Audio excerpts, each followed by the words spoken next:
Okay. So ayan, try nating mag-practice palipad ng drone. Ayan.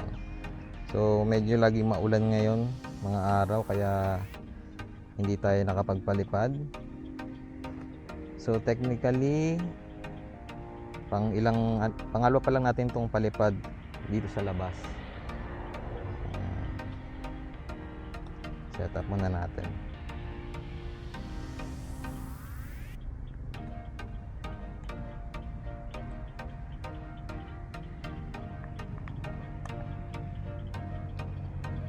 Nandito tayo sa kabilang subdivision.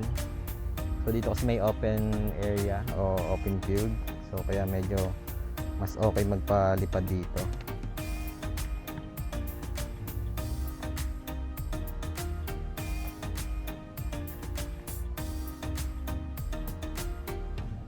Set up lang natin.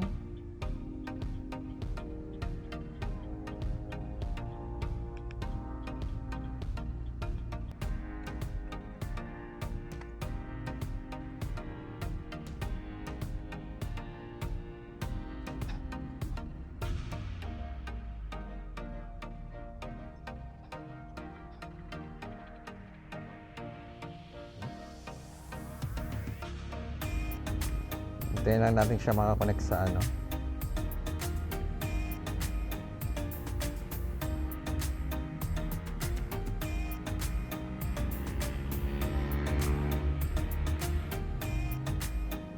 Ayan. So ayan, may 11 na tayong satellite. So ayan. Home point updated na. So, pwede na tayong magpalipad. So ayan. Okay. Try natin.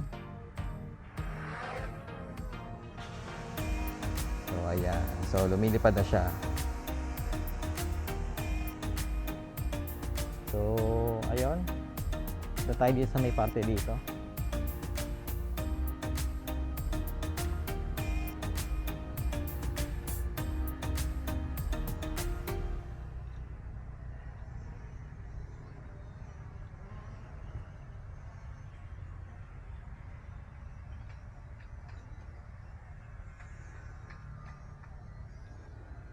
Ayan. So tatry natin ngayon yung mga quick shots niya.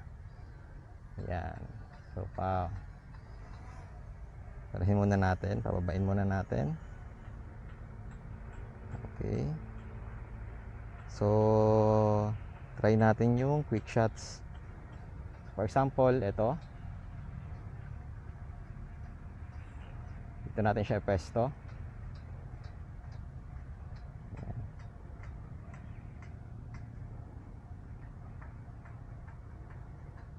So, lapit lang natin ng konti. Ayan. So, drone. So, select natin. Tapos, sabihin natin 40 meters. Then, start. So,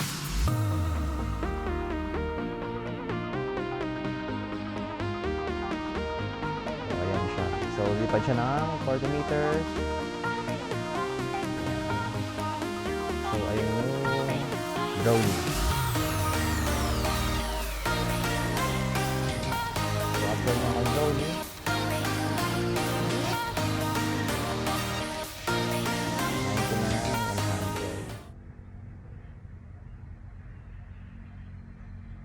tapos returning. Yan. So bumabalik na siya.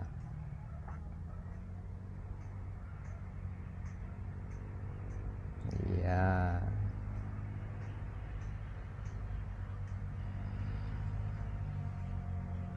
So ayun yung drone natin. So okay na. Then check naman natin yung rocket. Yan. Lapit natin siya ng konti.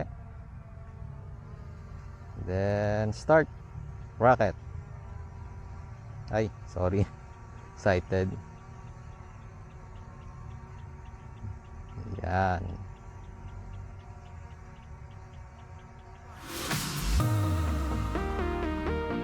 So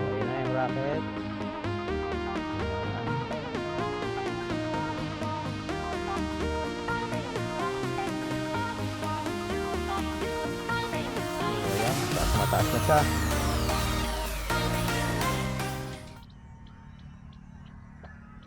So ayan, returning.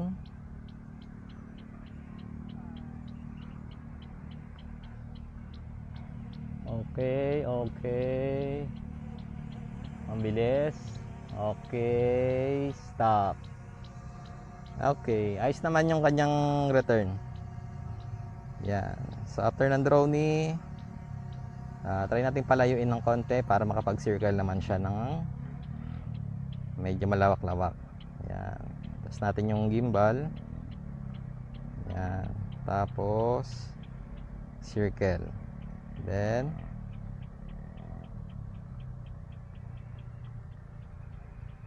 yan, pwede ka mamili ng direction kung pa kaliwa o pa kanan. So yan, ito. Ayan na muna, piliin natin. Start. Yan. Circle. Yan. So iikot lang siya. Yan.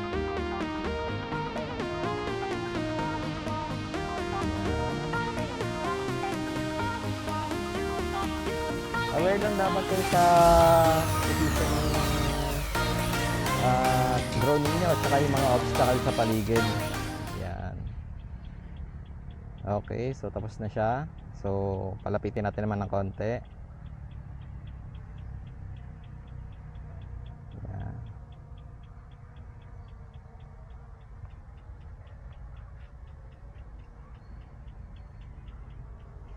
Yan.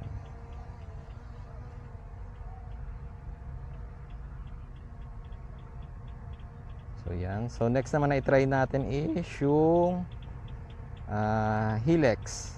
Yan. So start natin. Ay. Lagi pala select mo muna yung subject. Tapos yan, max radius 10 meters lang, baka kasi kung saan sumabit eh. So hindi ko pa tansya yung location. So try natin. Ayan. So ayan yung helix. Parang circle na umaangat. Ayan. So ayan yung helix natin.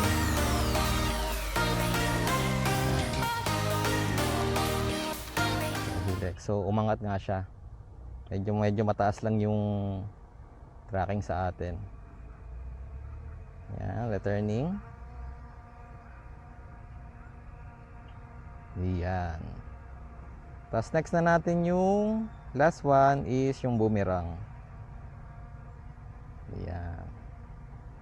So select mo ulit yung subject. Ayan. So may mga warning naman siya lumalabas dyan. Ayan. Start. So ngayon medyo mahina-hina yung hangin, not compared dun sa last time o sa first time natin na pumunta dito. Ayan. Medyo lakas ng hangin talaga nun.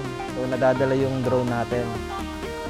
So dito at least yung panahon although medyo cloudy, pero ano naman siya. Ayan. Nice.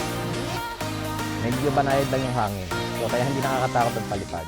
Pero speaking of, ayan, medyo nagpipick up na yung hangin. Ayan. So ayan yung ating mga quick shots.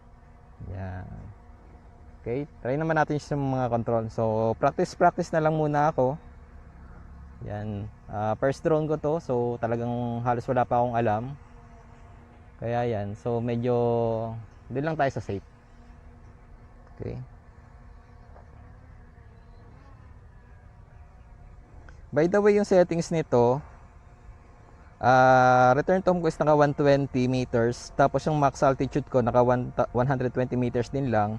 Then max distance is 2,000 meters. Pero dito siguro kung baguhan ka pala kahit 1,000 meters lang muna. Para at least hindi ka makaride away.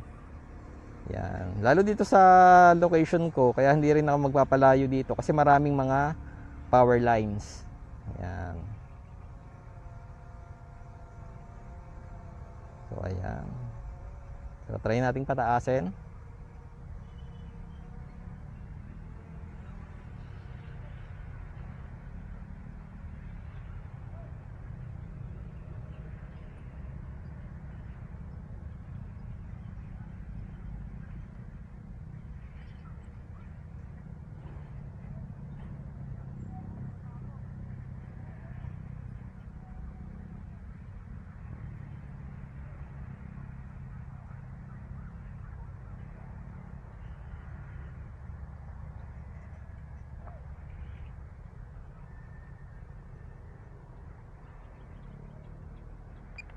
So try natin mag-record.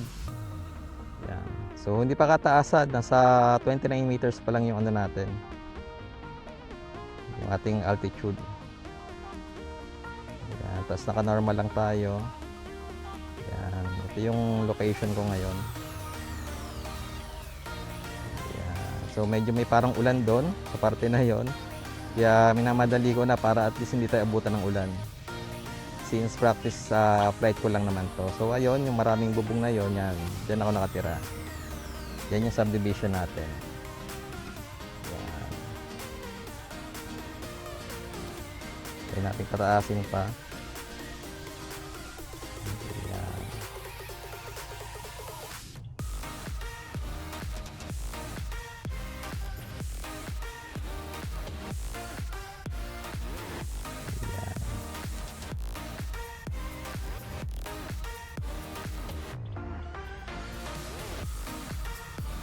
So ayan, yung kabuuan ng area ko.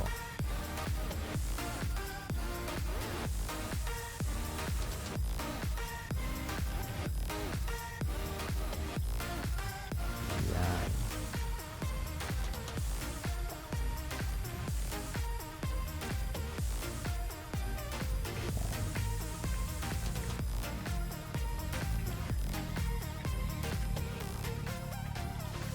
Okay. Ayan.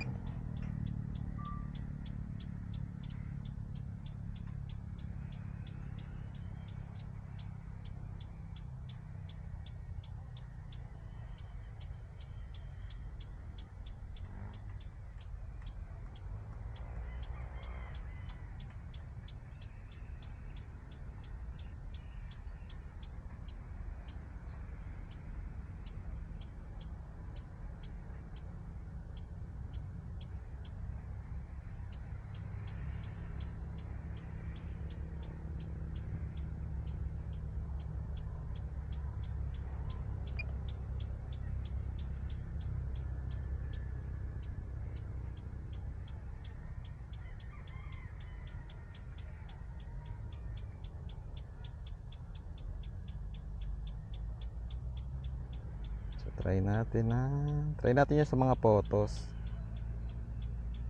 So single 48 panorama. Try natin yung sphere. Tignan natin kung ano yung magiging resulta.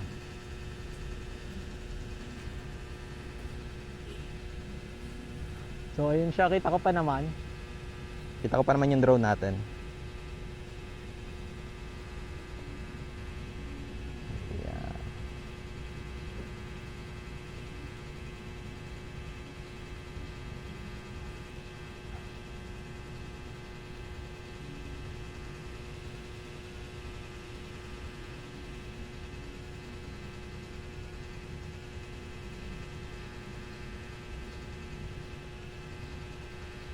Medyo matagal pala itong sphere. Pero yun pa na, medyo okay pa naman yung panahon natin. So wala pa ng problema. Wag lang sana lalakas yung hangin. Tsaka wag lang basta uulan.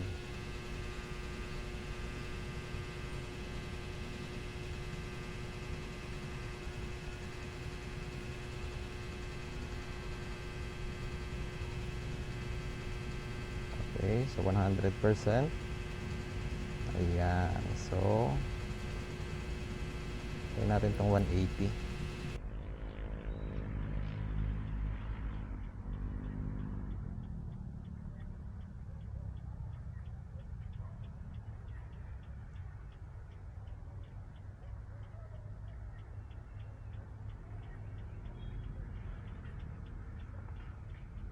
Okay.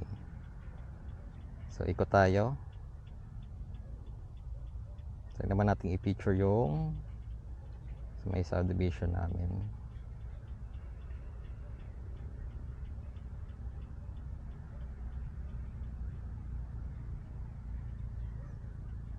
Yan.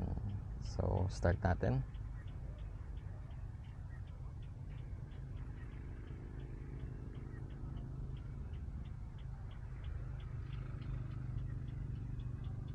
Yan.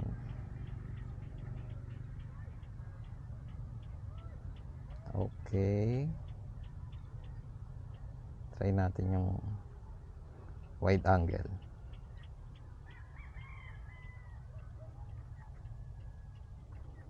So yan, taking shots.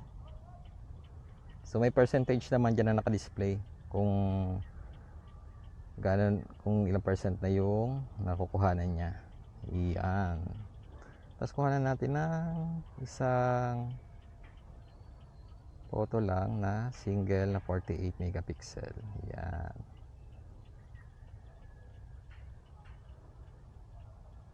Ayan. So ayun yung ano natin.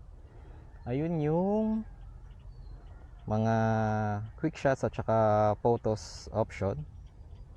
So bukod dyan, syempre hindi ko pa alam yung mga iba na to. So explore ko na lang yung next time. Right now medyo hindi maganda yung ano, malakas yung hangin. So try nating i-return home. Return home. Ayan, so nag-beep na siya. So dito kung gusto may cancel, may tap to cancel naman yung return to home. Ayan. So yan.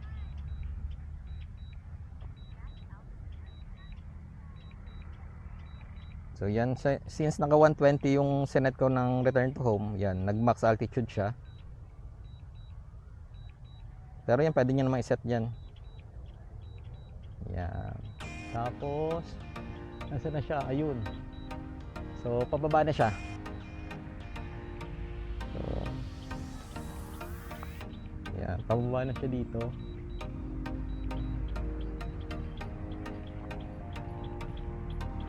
So ayan, naka na naman. So kanina syempre doon tayo nagpalipad kanina eh. Kaya doon siya babalik. Yan. Tapos kung ganyan naman, pwede mo naman siya i-cancel kung gusto mo. So tayo, lapit na lang tayo. Since pauwi na rin naman. So kita naman dyan. Yan. So tingnan natin kung gaano ka-accurate. Okay. Tap to cancel. Yan. So kinancel ko na. So paanahin natin sa atin. Palapitin natin ng konti. Yan. Tapos